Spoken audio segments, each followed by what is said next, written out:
Assalamualaikum warahmatullahi wabarakatuh. Kami dari kelompok 12 izin memperkenalkan anggota kelompok kami, saya sendiri, M. Tiffen Febiansa sebagai pemateri pertama, dan Etik Kinasi sebagai pemateri kedua, dan yang terakhir Nafadia Indah Putri Antoni sebagai pemateri ketiga. Peranan uang dalam perekonomian. Kebutuhan manusia memiliki sifat yang tidak terbatas, sementara alat pemuas kebutuhan sangat terbatas sehingga manusia kesulitan untuk memenuhi kebutuhannya sendiri.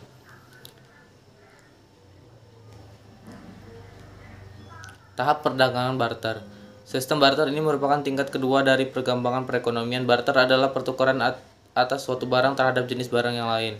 Dalam satu pertukaran dengan menggunakan barter ini harus dipenuhi syarat berupa adanya kesamaan keinginan dari pihak yang terlibat barter. Lalu tahap uang barang. Untuk mengatasi kesulitan yang timbul pada perdagangan barter, maka ada pemikiran untuk menggunakan benda-benda tertentu untuk digunakan sebagai alat tukar. Benda-benda yang ditetapkan sebagai alat pertukaran itu adalah benda-benda yang diterima oleh umum, benda-benda yang dipilih bernilai tinggi, surat diperoleh atau memiliki nilai magis dan mistik, atau benda-benda yang merupakan kebutuhan primer sehari-hari, misalnya garam yang oleh orang Romawi digunakan sebagai alat tukar maupun sebagai alat pembayaran upah. Meskipun alat tukar sudah ada, kesulitan pertukaran tetap ada di antaranya. Yang pertama, nilai yang dipertukarkan belum punya pecahan, dan yang kedua, banyak jenis uang barang yang beredar dan hanya berlaku masing-masing daerah. Yang ketiga, sulit untuk menyimpan dan pengangkutan, dan yang terakhir, mudah hancur dan tidak tahan lama. Dan tahap uang logam. Uang logam mulai banyak digunakan pada abad ke-18, yakni uang logam baik berupa uang perak maupun uang emas, dan kemudian berlaku standar emas sebagai awal ke abad 20. Penggunaan uang logam juga sulit dilakukan untuk transaksi dalam jumlah besar, sulit dalam hal penyimpanan dan pengangkutan. Dalam sistem ini, nilai uang ditentukan oleh nilai intrinsik dari jenis uang tersebut. Karena uang mempunyai nilai intrinsik, maka tidak ada kebutuhan dari pemerintah untuk menjamin nilai uang tersebut. Tahap uang kertas. Sejalan dengan perkembangan perekonomian, timbul suatu kesulitan ketika perkembangan tukar-menukar harus dilayani dengan uang logam bertambah, sementara jumlah logam mulia, emas dan perak sangat terbatas. Dalam sejarah pemakaian kertas sebagai bahan pembuat uang, Cina dianggap sebagai bangsa yang pertama menemukannya, yaitu sekitar abad pertama Masehi pada masa dinasti Tang. Benjamin Franklin, Amerika Serikat ditetapkan sebagai bapak uang kertas karena ia yang pertama kali mencetak dolar dari bahan kertas yang semula digunakan untuk membiayai perang kemerdekaan Amerika Serikat. Sebagai penghormatan pemerintah terhadap Benjamin Franklin. Namun sebagai garansi dan negara yang bertanggung jawab atas pendarahannya, maka jumlah uang kertas yang diterbitkan selalu dikaitkan dengan jumlah cadangan emas yang dimiliki oleh negara yang bersangkutan. Pengertian uang.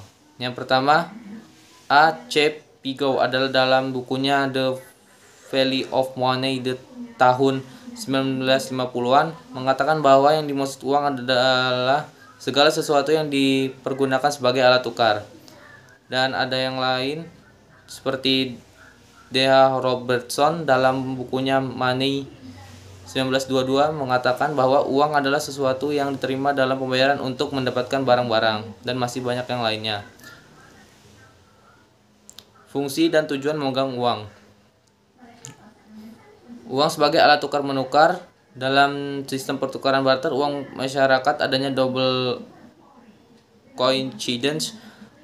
Dengan adanya uang yang diterima secara umum sebagai alat tukar, masyarakat double coincidence tersebut menjadi tidak relevan lagi.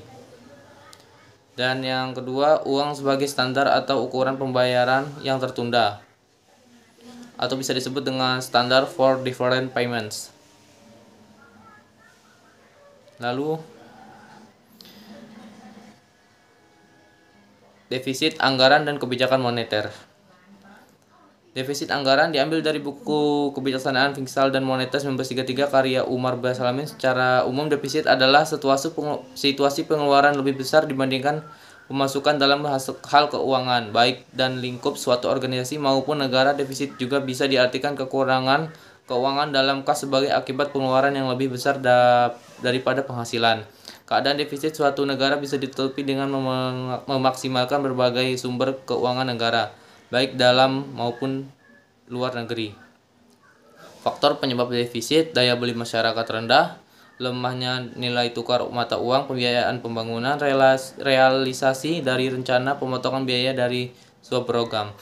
Dampak defisit: yang pertama tingkat inflasi, yang kedua tingkat suku bunga, dan yang ketiga konsumsi dan tabungan, dan yang terakhir pengangguran.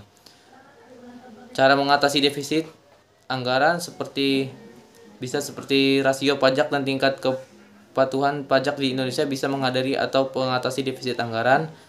Lalu juga bisa dengan pendapatan negara yang lebih tinggi, pemerintah akan dapat meningkatkan belanjanya.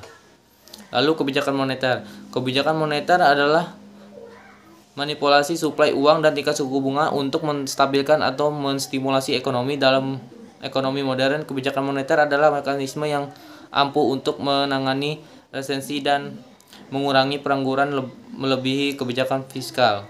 Kebijakan moneter dijalankan dengan mengganti suplai uang terlebih dahulu untuk memanipulasi tingkat suku bunga, karena tingkat suku bunga mempengaruhi hampir seluruh permintaan barang dan jasa serta investasi. Efeknya akan besar dan pervasif dalam menstimulasi ataupun menurunkan aktivitas perekonomian. Permintaan akan suplai uang bergantung dengan tingkat suku bunga.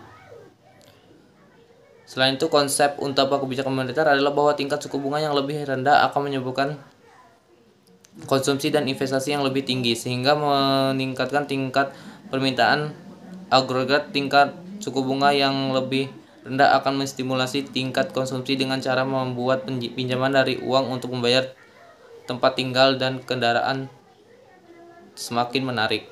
Selain itu, tingkat suku bunga yang rendah membuat tingkat investasi bisnis lebih tinggi, karena investasi potensial yang akan menghasilkan profit di masa mendatang akan semakin bertambah.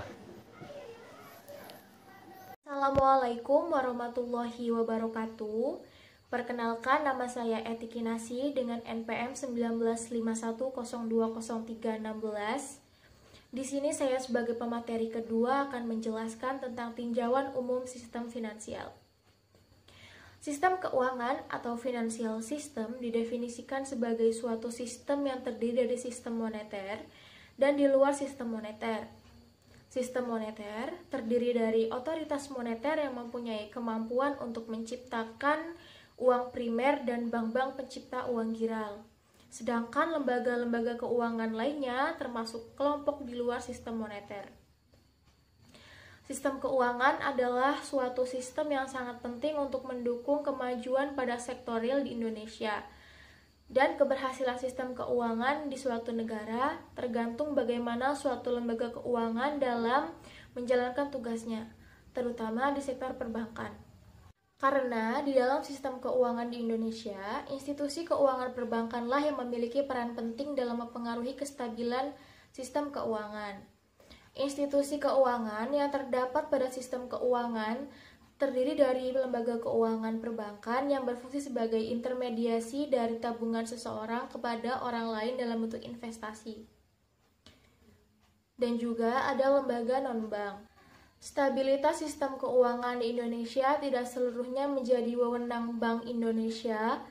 Lembaga keuangan lainnya seperti Otoritas Jasa Keuangan dan beberapa lembaga keuangan lainnya juga memiliki peran dalam menjaga stabilitas sistem keuangan.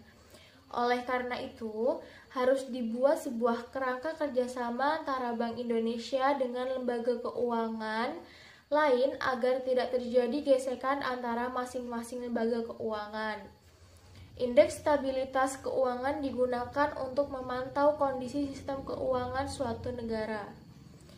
Indeks ini juga digunakan agar para pengambil kebijakan dapat mengambil keputusan yang tepat untuk menangani jika terindikasi akan terjadinya krisis sistem keuangan. Dan beberapa negara Eropa telah membangun suatu indeks seperti FSI atau Financial Stress Index yang telah dibangun oleh beberapa negara di kawasan Eropa seperti Kanada, Jerman, Finlandia, dan beberapa negara di kawasan Eropa lainnya. Mereka membangun FSI dengan beberapa tujuan seperti untuk mengetahui seberapa relevan kebijakan moneter yang mereka ambil. Dan di negara Indonesia sendiri sejak tahun 2007 telah membangun dan menggunakan Indeks Stabilitas Keuangan atau FSI untuk memonitoring kondisi pada sektor keuangan. Selain itu, Indonesia melalui DRI atau Dana Reksa Research Institute juga telah membangun Banking Pressure Index atau BPI yang berguna untuk mengetahui kemungkinan akan terjadinya krisis pada sektor perbankan.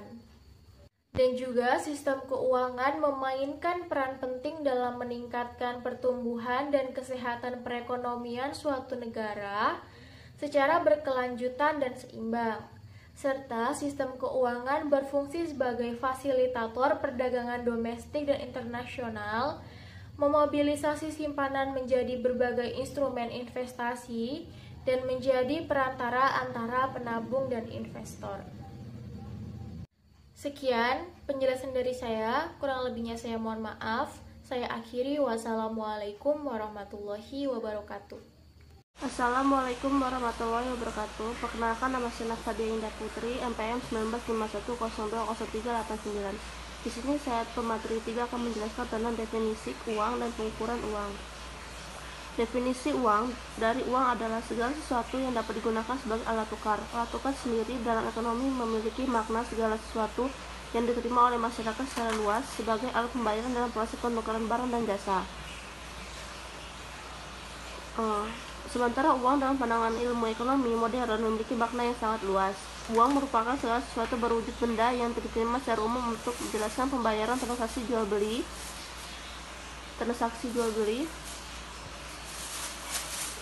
atas barang dan jasa serta kekayaan atau aset berharga lainnya, dan sekaligus sebagai alat pembayaran uang. Dari beberapa definisi tersebut dapat diambil suatu simpulan bahwa uang merupakan suatu benda yang diterima secara umum oleh masyarakat di suatu wilayah guna mengukur nilai, menukar dan membayar setiap transaksi pembelian jasa dan barang serta menimbun kekayaan. Fungsi uang. Secara garis besar, fungsi uang dapat dibedakan menjadi dua, yaitu fungsi asli dan fungsi turunan. Dari kedua tersebut memiliki detail sebagai berikut. Yang ketiga, selanjutnya definisi tentang pengukuran uang akuntansi, juga dikenal sebagai measurability concept, berarti bahwa hanya transaksi dan peristiwa yang mampu diukur dalam moneter yang diakui dalam laporan keuangan. Semua transaksi dalam peristiwa yang konsep berarti bahwa hanya transaksi dan peristiwa yang mampu diukur dalam moneter yang diakui dalam laporan keuangan. Semua transaksi dalam peristiwa yang dicatat dalam laporan keuangan harus beberapa unit dari mata uang moneter. Apabila tidak memungkinkan menetapkan nilai moneter dapat diandalkan untuk sebuah transaksi atau peristiwa, maka tidak ada data dalam laporan tersebut. Namun setiap transaksi material dan peristiwa yang tidak tercatat akan gagal memenuhi kriteria measurability, mungkin perlu diungkapkan dalam catatan tambahan laporan keuangan dalam membantu penggunaan mendapatkan pemahaman yang lebih baik atas kinerja keuangan dan posisi dari investasi. Sekian penjelasan dari saya. Wassalamualaikum warahmatullahi wabarakatuh.